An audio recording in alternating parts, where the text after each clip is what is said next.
आशा करता हूं आप सब बहुत अच्छे होंगे। मेरा नाम है सिद्धांत अग्निहोत्री, स्टडी ग्लोस पे आपका बहुत बहुत स्वागत है। टाइम्स ऑफ इंडिया का एक अच्छा एडिटोरियल है, मुझे लगा कि आपको बता दो और साथ में कुछ मेरे भी इनपुट्स रहेंगे।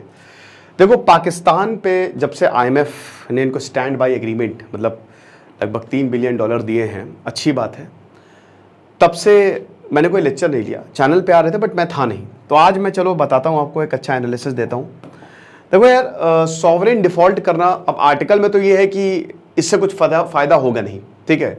जो भी IMF का पैकेज है इनको मिला है, इससे अच्छा तो सॉवरेन डिफॉल्ट कर जाता, ठीक है। ये बेटर ऑप्शन था कि डिफॉल्ट ही कर जाता, बट वही कहता है ना, टू बिग टू फेल।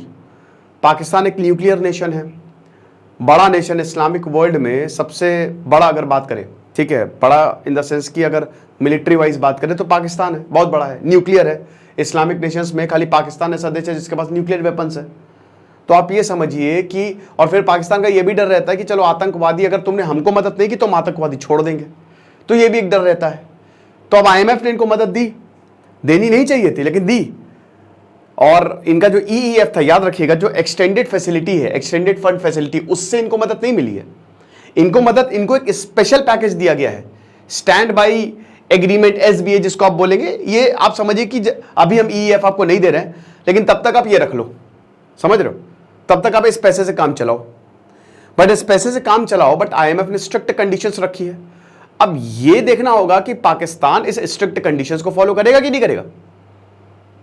भाई आप एक समझो कि वर्ल्ड बैंक हमेशा ये आर्ग्यू करता रहा है कि एलिटिस्ट को पकड़ो, उनको कैप्चर करो, बट एलिटिस्ट टाइट हो गए यहां पे।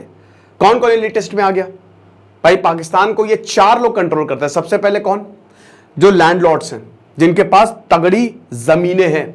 दूसरे सिविल सर्वेंट्स, ये भी कंट्रोल कर रहे हैं। तीसरा मिलिट्री तगड़े से कंट्रोल कर रही है। और चौथा बिजनेस, जो बिजनेस चला रहे हैं। तो यही 4 जो है वो, खैर हर देश में यही होता है, लेकिन मिलिट्री हर देश में नहीं होती। तो ये 4 को पकड़ो, इन्हीं को केटर करो, क्योंकि यही जो है वो आगे तक पहुंचा पाएंगे। लेकिन यहां पे एक बहुत बड़ी बात मिस कर दी, आम लोगों का क्या? वहां पे आम लोगों की तो बैंड बजी पड़ी है। तो state bank of Pakistan, SBP, क्या करे, इसमें बात करेंगे। और IMF ने क्या क्या शर्तें रखी उसकी भी बात करेंगे। देखो, डार्क साइकोलॉजी का हमारा शानदार कोर्स है। ये पूरा मॉड्यूल लाखों रुपए का आता है, बट 1000 रुपए का हमने निकाला है। उसमें भी अगर आप डार्क 40 कूपन कोड यूज करेंगे तो ये मात्र 600 रुपए का आपको मिल जाएगा। साइकोलॉजिस्ट डॉक्टर मयूरिका दास आपको पढ़ाएंगी। 20 जुलाई से क्लासेस होंगी, लाइव क्लासेस होंगी।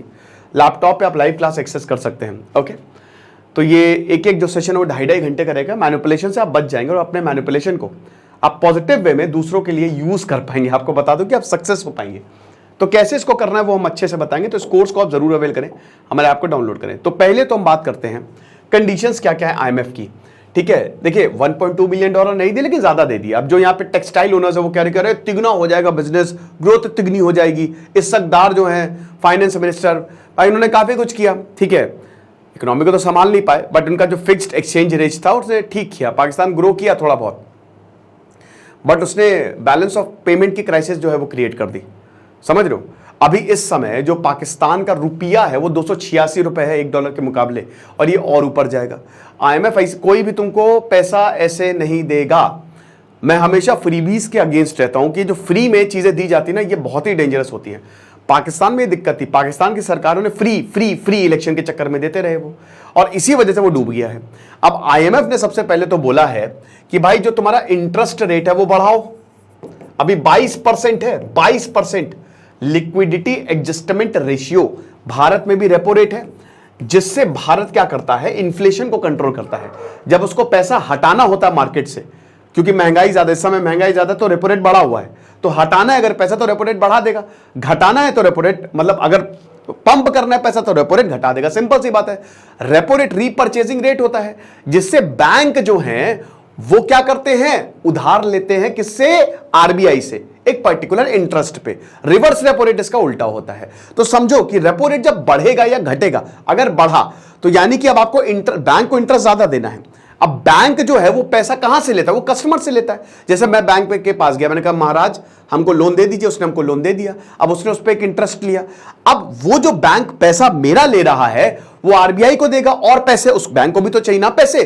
अब आरबीआई उससे इंटरेस्ट चार्ज करेगा, तो जाहिर सी बात है अगर आरबीआई कम इंटरेस्ट लेगा तो बैंक का इंटरेस्ट कम होगा, आरबीआई ज्यादा इंटरेस्ट लेगा तो बैंक का इंटरेस्ट ज्यादा होगा। और अगर बैंक ने इंटरेस्ट अपना बढ़ाया तो हम क्यों लोन लेंगे भाई? हमको जो मान लीजिए 100 रुपए का लोन लिया, 110 रुपए मिल रहा है, 10% इंटरेस्ट है। अब आरबीआई ने रेपो रेट बढ़ा दिया, कोई भी सेंट्रल बैंक अगर उसने रेट बढ़ाया तो इसका मतलब क्या हुआ?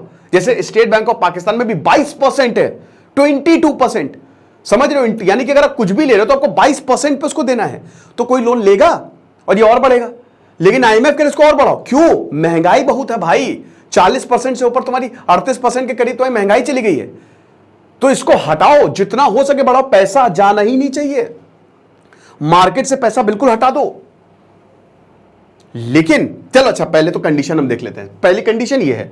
दूसरी कंडीशन बेटा, जो सब्सिडीज दिए जा रहे हो तुम इलेक्ट्रिसिटी पे, फ्री फ्री फ्री, जैसे पंजाब दिल्ली या और भी जगहों पे, सिर्फ पंजाब दिल्ली की बात नहीं है, बीजेपी सरकार देती है, कई सब्सिडीज देती है, कांग्रेस सरकार देती है। तो जो फ्री फ्री फ्री दिया जा रहा है ना, ये बहुत डेंजरस है।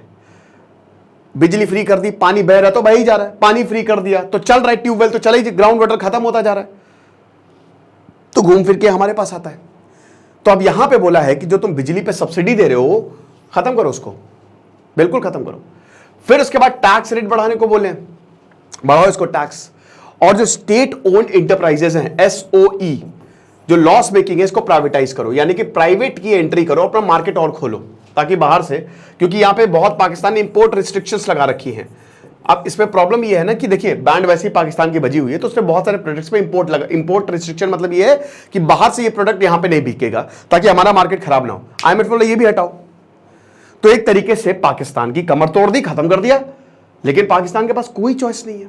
जो घाना श्रीलंका नहीं कर पाए, वो पाकिस्तान ने कर दिया। आईएमएफ ने ना घाना की मदद की ना श्रीलंका की मदद की, लेकिन पाकिस्तान की कर दी। $3 बिलियन दे दिए, वो भी एक्सटेंडेड फैसिलिटी से नहीं, ईईएफ से नहीं, अपना अलग से एग्रीमेंट एसबीए बना दिया। ले लो भाई, पैसा बट रहा है, अब कर लो जो करना है। लेकिन पाकिस्तान करेगा क्या? नहीं, क्योंकि इसमें प्रॉब्लम किसको होगी? इसमें जनता को प्रॉब्लम होगी, पब्लिक, जो आम जनता है वहां पे वो और मरेगी, क्योंकि वैसे ही उनके पास पैसे नहीं है। अब ये जब मेजर्स लिए जाएंगे तो और पैसे नहीं होंगे भाई। अल्टीमेटली आपको क्या इकोनॉमी चलानी है? इकोनॉमी एक ऐसा पहिया है जो रुका तो छींके आ जाती है, अब चलाने बेटा, चलता नहीं फिर ये। तो अब इकोनॉमी चलाने के लिए आपको पब्लिक को पैसे देने पड़ेंगे। सिंपल सा रूल है, 2000 साल का ये सार है, एनसीईआरटी क्लास 10th हिस्ट्री, ठीक है, उसमें सीधा ये इंडस्ट्रियल चैप्टर 4 में ये सीधा सीधा ये लिखा है कि पूरे जो 2000 साल का ये सार ये है कि लोगों को पैसा दो हाथ में। जब लोगों के पास पैसा होगा, अब पैसा कहां से आएगा? क्योंकि इंप्लॉयमेंट जनरेशन से, तो लोग इंप्लॉयमेंट जनरेट करो, लोग पैसा दो, लोग पैसा खर्च करेंगे, इकोनॉमी चलेगी। यहां पे उल्टा हो रहा है, यहां पे लोगों के पास ऑलरेडी पैसा नहीं है, ऊपर से आप और दाम बढ़ाए जा रहे हो। लेकिन पाकिस्तान के पास और कोई चारा नहीं है एक चारा, लीडरशिप चेंज। पूरी तरीके से लीडरशिप को बदल डालो, लीडरशिप चेंज करो। इमरान खान को भी नहीं लाओ, एक इंटेलेक्चुअल बंदे को लेके आओ। कट्टरता को हर हाल में कम होना चाहिए पाकिस्तान में। औरतों को बहुत ज्यादा मौका दो, जो वहां की पढ़ी लिखी औरतें हैं, जो वहां के काबिल लोग हैं, उनको सामने लेके आओ। वो भाग जाते हैं बाहर, डर है ना कि जो बिजनेसमैन है वो सब भी बाहर भाग जाएंगे। तो जो जब काबिल लोग, लीडर्स, अच्छे लीडर्स आएंगे तो पाकिस्तान आगे जाएगा। दूसरा, भारत से संबंध अच्छे करो। क्या मिल रहा है तुमको आतंकवादियों को पाल के? मिलिट्री आईएसआई कर रही है, लेकिन इसका क्या मिल रहा है? आम जनता तो मरी रही है ना वहां पे, आम जनता खत्म हो रही है। नफरत को कम करो, बिल्कुल कम कर दो, जीरो कर दो। भारत की तरफ हाथ बढ़ाओ, सबसे जरूरी है, वरना तो ये डेंजरस हो जाएगा और ये माइनस में जाएगा। आप देखिएगा, क्योंकि कंडीशन बड़ी तगड़ी है और फिर लोग और परेशान होंगे इससे, समझ रहे हो? पैसा तो मिल गया, बट पैसा आपको ऐसी कंडीशन पे दिया है कि आप बंद गए हो। खुले वो पैसा पैसे ही नहीं, प्रॉपर स्क्रूटनी होगी यहां पे, समझ रहे हो? फिर उसके बाद एलिटिस्ट इकोनॉमिक जनरेशन होगा, रोजगार बढ़ेगा, पता नहीं, क्योंकि यहां पे तो चीजें ही बिल्कुल अलग कर दी है। तो बेटर यही है, अब जो होगा देखेंगे हम। फिलहाल तो ये बहुत ही जबरदस्त एडिटोरियल था, कुछ मेरे इनपुट्स थे। इनफैक्ट 50% एडिटोरियल का मैंने छापा और 50% मेरा था। तो खुश रहिए, पढ़ते रहिए। देश सिद्धांत अग्निहोत्री साइनिंग ऑफ। और माय डार्क साइकोलॉजी का कोर्स यार जरूर अवेल करना, बहुत ज्यादा फायदा होगा। कैसे सक्सेसफुल होगे ये आपको पता चल जाएगा। Thank you so much.